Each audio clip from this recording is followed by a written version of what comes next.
বন্ধুরা আজকে দেখো বানাচ্ছি মুসুর ডালের অমলেটের ঝাল। দারুণ খেতে বন্ধুরা। তোমরা কে এই মুসুর ডাল দিয়ে অমলেট বানিয়েছো জানিও। দেখো প্রথমে মুসুর ডালটাকে ভালো করে ভেজে নিতে হবে। ভেজে ভালো করে ওটাকে আগে ধুয়ে নেব। ধুয়ে পরিষ্কার করে নিয়ে তারপর ওটা শুকিয়ে নিয়ে তারপর মিক্সির জারের মধ্যে একটু পেস্ট বানিয়ে নেব। দেখো পেস্ট বানিয়ে নিয়েছি। বানিয়ে নেওয়ার পরে ওই দুখানা ডিম ফাটিয়ে নিয়েছি। ওর মধ্যে যে মুসুর ডালটা গুঁড়ো করে নিয়েছি ওই গুঁড়োটা ওর মধ্যে দিয়ে দিলাম। দিয়ে ওতে লঙ্কা কুচি দিয়ে দিলাম, স্বাদ অনুসারে একটু লবণ দিয়ে দিলাম। দিয়ে ভালো করে ফেটিয়ে নেব। দেখো এদিকে কড়াইতে তেল দিয়েছি, তেলটা গরম হয়ে গেছে। এবার চারদিকটা একটু ছড়িয়ে দিচ্ছি তেলটা, যেহেতু আমি অমলেট বানাবো। দেখো ওই পেস্টটা ওর মধ্যে দিয়ে দেব। দেখো এক পিঠ হয়ে গেছে। এবার অপর পিঠটা আমি উল্টে দেব। দেখো অপর পিঠটা উল্টে দিয়েছি। এবার দুটো পিঠ ভালো করে ভেজে নেব। দেখো ভেজে তুলে নিয়েছি।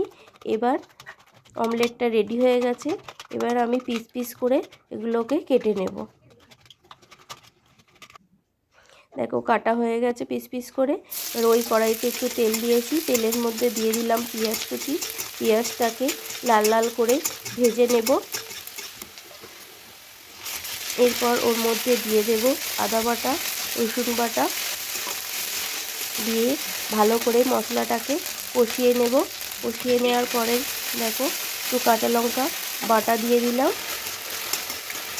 অল্প একটু জল দিয়েছি, জল দিয়ে ভালো করে মশলাটাকে কষিয়ে নিচ্ছি। এরপর ওর মধ্যে দিয়ে দিলাম হলুদ গুঁড়ো আর কালারের জন্য দিয়ে দিলাম একটু লাল লঙ্কার গুঁড়ো। দিয়ে আবারও ভালো করে কষিয়ে নেব। দেখবি কষাতে কষাতে যখন তেলটা ছেড়ে আসবে তখন বুঝবে যে কষানোটা কমপ্লিট হয়ে গেছে। তখনই ওর মধ্যে দিয়ে দেব গরম জল।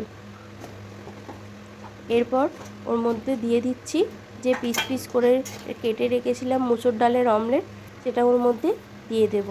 আর একটু লবণ দিয়ে দেব। ব্যাস এটা ফুটে উঠলেই হয়ে যাবে মুসুর ডালের অমলেটের কষা।